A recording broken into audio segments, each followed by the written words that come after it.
అందరికీ good morning. Time వచ్చేసి 8 అవుతుంది. ఇప్పుడు లేచిన.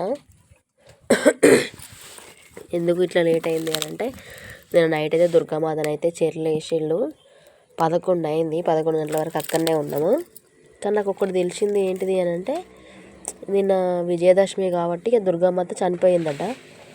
అంటే దుర్గామాతను వేసి సాములు ఉంటారు కదా, మాలలు వేసిన వాళ్ళు ఎమ్మటే నీళ్ళ మునిగిళ్ళు. అంటే మన ఇళ్ళల్లో ఎవరన్నా మనకు కులపొల్లో పాలల్లో చచ్చిపోతే ఎట్లా నీళ్ళ మునిగి వస్తారు, గట్ల సాములందరూ చెర్లు అయితే నీళ్ళ మునిగిళ్ళు.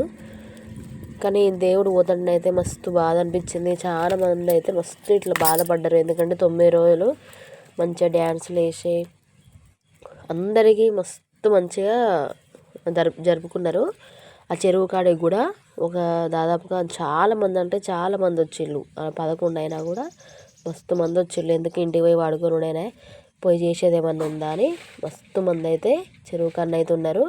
కానీ దుర్గామాతను చెర్లు వేసినప్పుడు అయితే ఆడవాళ్ళు అయితే చూడొద్దట. ఎందుకంటే నగలు చీరలు అవన్నీ తీస్తారు కదా, తీసినప్పుడు ఆడవాళ్ళు అయితే చూడొద్దట. అందరినీ వేసే ముందైతే అందరిని అయితే పో అన్నారు. మీ ఊర్లో కూడా దుర్గామాతను నిన్న వేసిల్లా? మీరు కూడా పార్టిసిపేట్ అయితే చిన్న కామెంట్ చేయండి.